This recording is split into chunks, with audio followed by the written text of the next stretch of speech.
Hello humans and future AI overlords. I'm using Safari and I'm at youtube.com. And I'm looking at my channel, AI is my Copilot. Now I did a video last week, Fear of Artificial Intelligence and AI Conversation, and it was a cool video. I was using some really fun technology to create it. And I really enjoyed the process. So I wanted to talk about how I did it, because some of the latest stuff that's come out over the past few months, and I've been integrating it in the way I do a lot of things. And I find it really just groundbreaking. So it's one thing to use a chatbot. It's one thing to use an AI integrated into an apps, into your Word or into your slides or, whatever, but it's another thing to take multiple AIs and leverage them in another AI tool and then generate content from that. Now, I've definitely used multiple AIs to kind of compare and contrast and try prompts in multiple ones and, kind of learn each of their sort of, what makes them click for me, and I definitely anthropomorphize them. I think of each of them in very, unique ways. I think of ChatGPT as a super cool friend, and I think of Gemini as a super smart friend that sometimes will not do what I ask it to do, but, hey. And then Copilot is very much my work tool primarily. Played a lot with it early on when it came out, but it's really morphed in more of a tool that I use in the work environment. Although I do use the consumer version just to keep up with kind of what it's doing and just to play around as well. But anyway, in my video last week, I leveraged a couple different tools. I want to kind of explain how that worked and all that. So the impetus for this was, for years now, people have shared their fear of AI, and I get it. It is change, which is difficult for people. It is hard to comprehend the technology a lot of times. It is overwhelming in the amount of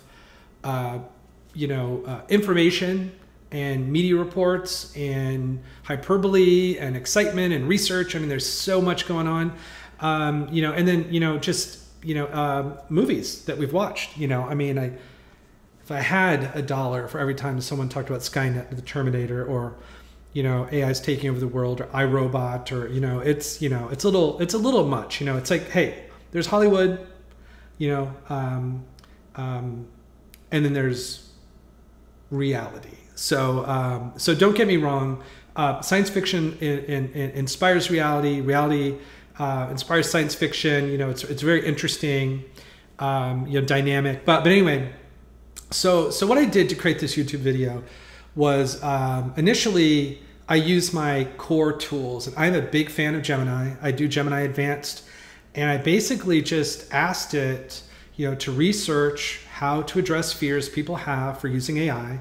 Identify all the fears and how to address it with logic, psychological, historical, and emotional impacts, and then basically it built a plan. So I love deep research in Gemini Advanced.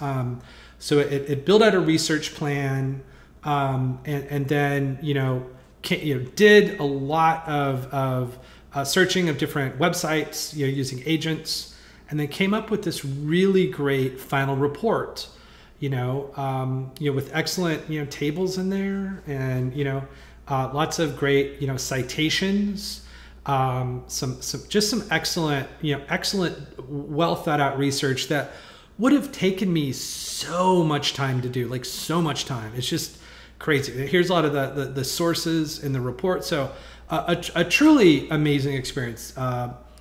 Deep research is just amazing. And now other tools have been adding deep research. But anyway, I click the export to docs, and then I have the report as a doc inside of my Google Docs.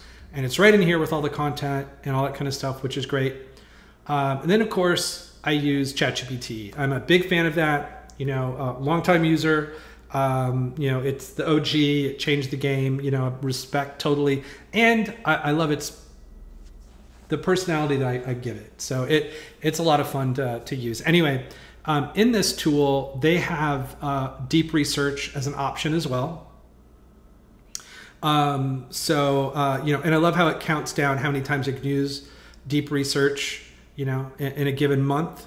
You know, so there is a limitation, but it's nice that it highlights it. Some tools don't highlight it, but anyway, so I used the prompt, the same exact prompt I used with Gemini, all misspellings and everything, and it gave me a report, and it was another very in-depth and lengthy report, you know, with citations and content. You know, it was really pretty good. Really good content. And so I leveraged this. You know, here we've got some tables of information, and then it has its sources as well. So it's got the sources and stuff that it used. So it was excellent. And I also copied all this content out into a Google Doc. So I've got that report in here as well.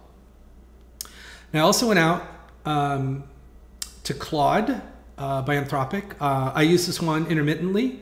I do find it to be really good. Anyway, I do really enjoy the research capabilities that this has. Also, I love the ability to be able to export the content in a docx, in a PDF, in a markup, save links to it, stuff like that. Super cool. So Claude, awesome. Like, you know, really good. So it also utilized the same prompt and generated, you know, a pretty decent report. I wouldn't say this was deep research level, but I'm not paying for this. So this is just the free tool. And then I jumped over to Perplexity AI and, you know, and leveraged its deep research tool.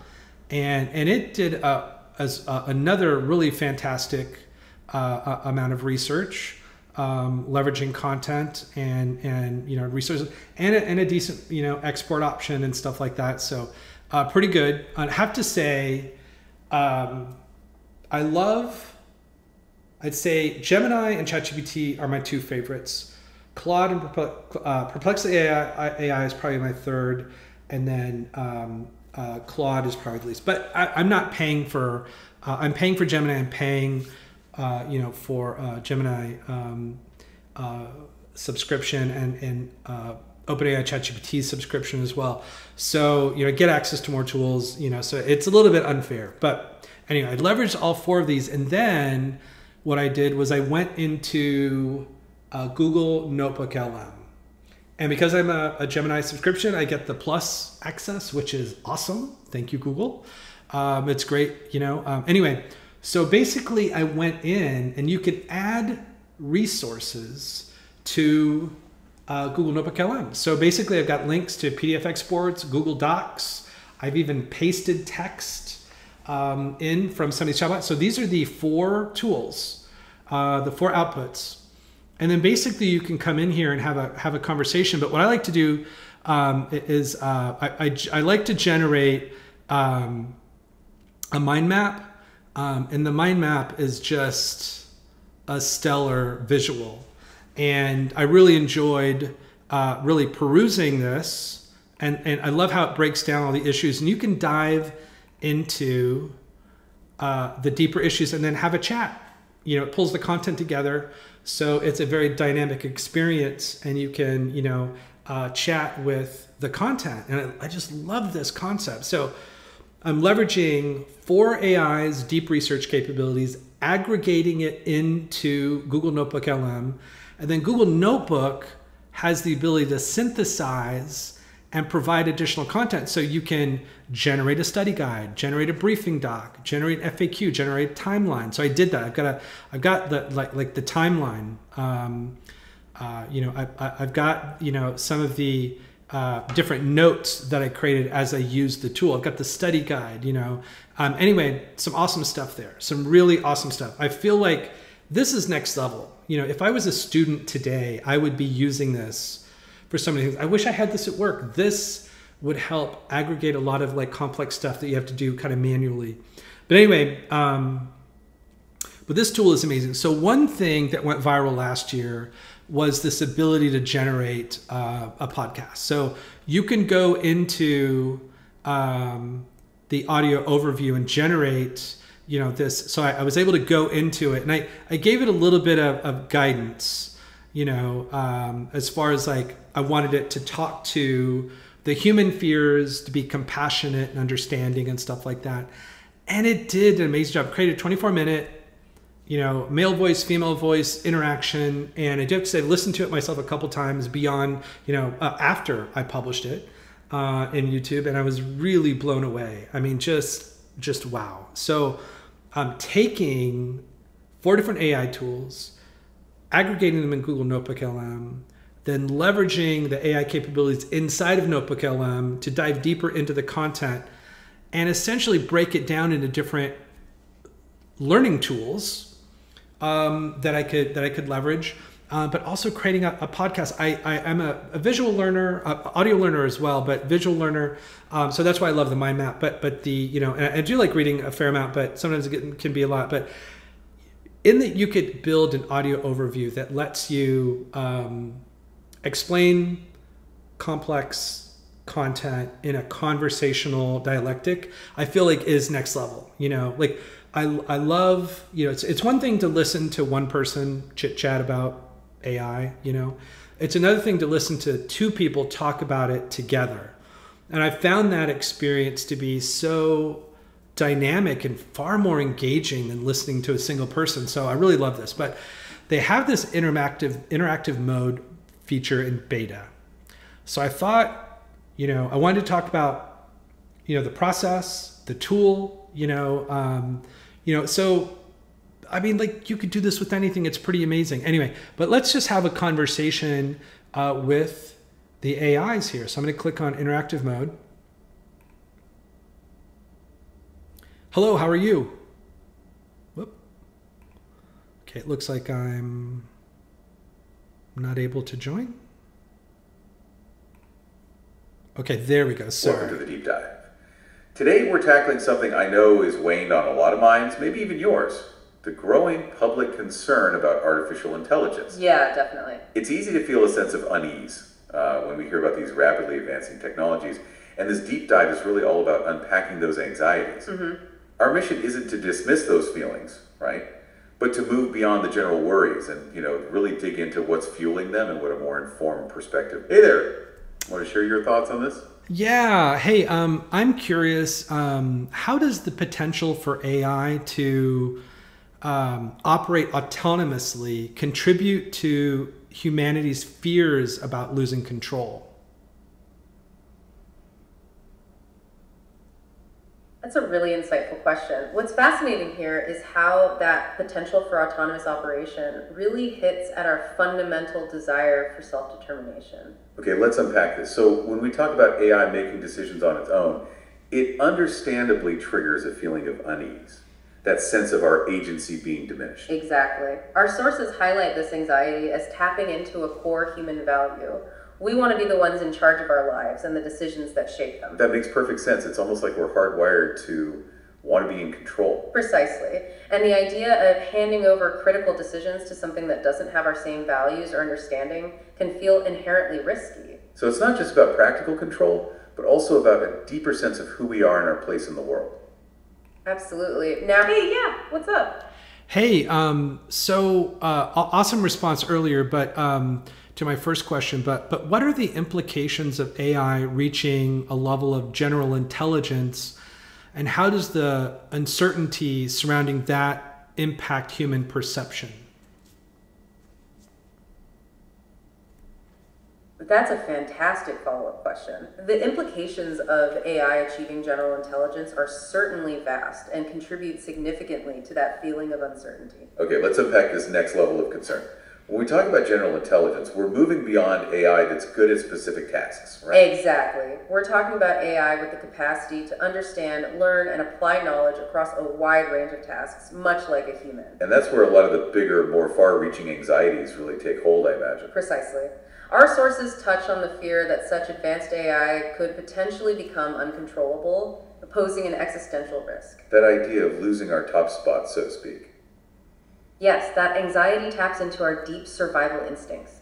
The uncertainty around the capabilities and motivations of a truly general AI creates profound unease. It's the ultimate unknown, isn't it? Absolutely. And as our sources point out, even though current AI is narrow, the rapid pace of development fuels worries about future, more advanced systems. So that uncertainty acts like a breeding ground for those what-if scenarios. Exactly. It's harder to address fears when the future capabilities are so speculative. This is where science fiction narratives, as mentioned in our material, really play a role, often painting quite dramatic, sometimes negative pictures. Right, those narratives can become really ingrained in the public consciousness. They can, and that... Oh yeah, go on. Awesome response earlier. It's so fun to talk with you guys. Like, this is really next level. So how does the prospect of widespread job displacement due to AI automation fuel societal fears? We hear from companies that they're not here to replace us. They're here to give us technology to help us. But then you see in the news about job losses, and it's easy to infer it could be related to some of these technological shifts in AI. It's so great to hear you're enjoying the conversation. That's a really insightful point about the mixed messages we're getting. Okay, let's unpack this. It's true, you hear a lot about AI augmenting our work, but then you also see reports of job losses. It's natural to connect those dots. What's fascinating here is that the fear of job displacement due to technology isn't new. Our sources actually highlight how similar anxieties have accompanied previous technological shifts. Right, like the Industrial Revolution. There were definitely fears about machines taking over then too. Exactly. And our material points out that while technology does automate certain tasks, historically it has also created new jobs and even entirely new industries. So it's not necessarily about mass unemployment, but more about a shift in the kinds of jobs that are available. Precisely. The challenge, as our sources emphasize, lies in managing that transition, helping people gain the skills needed for these new roles. That makes a lot of sense. So, So what are the potential risks to privacy and security as AI becomes more integrated into our daily life? That's a really important question, and it touches on some of the most prevalent fears around AI. Absolutely. As AI becomes more integrated, the sheer volume of personal data it handles increases dramatically. Okay, let's unpack this. Our sources highlight the fear of mass surveillance and privacy erosion as a major concern. What's fascinating here is the logical basis for this fear. AI's capacity to collect and analyze data is immense. Right, things like facial recognition and the vast amounts of data collected by smart devices. Exactly, and as one of our sources points out, a significant majority of consumers are uncomfortable with how AI companies might use their information. That lack of trust really fuels the anxiety around privacy. It does, but logically, our sources also emphasize that surveillance is a choice made by humans and institutions, not an inherent feature of AI itself. So regulations and policies could play a crucial role in protecting our privacy. Precisely. Things like strong privacy laws, like Europe's GDPR, are examples of how that can work. And it's interesting. Yep, go on. So awesome job. Once again, wonderful conversation. Thank you. So why do humans often project human-like intentions and emotions onto AI, and how does this affect their fears? That's such a thoughtful question. It really gets to the heart of our relationship with technology. What's fascinating here is that our brains are kind of wired to look for intentions and agency in the world around us. Okay, let's unpack this. We naturally try to understand things by relating them to our own experiences, including emotions and motivations. Exactly. Even when we know AI isn't conscious, we might still interpret its actions as having some kind of purpose. It's like when people talk to their cars or computers, right? We project a little bit of personality onto them. Precisely. And when it comes to AI, especially as it becomes more sophisticated, that tendency can really amplify our fears. Here's where it gets really interesting. If we see AI as having intentions, even negative ones, it can make the idea of losing control feel much more threatening. Exactly. Our sources touch on how this human tendency to anthropomorphize can lead to anxieties about AI potentially turning against us, like in those sci-fi scenarios we mentioned. So those fears of superintelligent AI taking over become even more potent when we subconsciously attribute human-like motives to it. Absolutely. Understanding the psychological tendency is a key part of addressing those fears with more logical reasoning, as our sources suggest. Oh, go for it. Hey there. Thank you again for a really wonderful conversation. And I have a really dumb question I want to ask. Do either of you have names?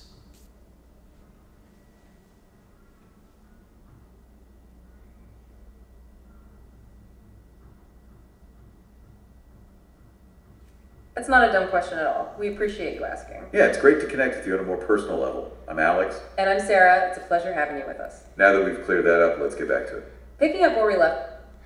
Okay, that is amazing. Okay, Alex and Sarah, I didn't know they had names. I don't know. I'll ask them in the future and see if that are their names because I'm genuinely curious. But anyway, hopefully you learned a little bit about how to use some of these AI tools. Even if you don't have deep research capability, you could still aggregate research from different AI tools. You know, using the normal chats and responses. You know, doing more iterative chats and pulling data together and stuff. And then utilize NotebookLM. NotebookLM has a free option as well, so check that out. You don't have to be paid to use it. But you know, I think there's limits on the amount of content. But anyway. You know, check that out and see what you can do. But I have to say, AI is just changing everything, changing you know, what's possible. I never imagined that I would be, you know, chatting with a Word document, you know, a couple of years ago. I never thought I would be talking with AI people from a podcast, you know, so it's just amazing. Anyway, well, thank you for spending some time. I hope you listened, since last week's video was just a listening video. If you were able to get much from that, and have a wonderful day. You know, be kind to yourself, be kind to others, and I'll see you in the next video.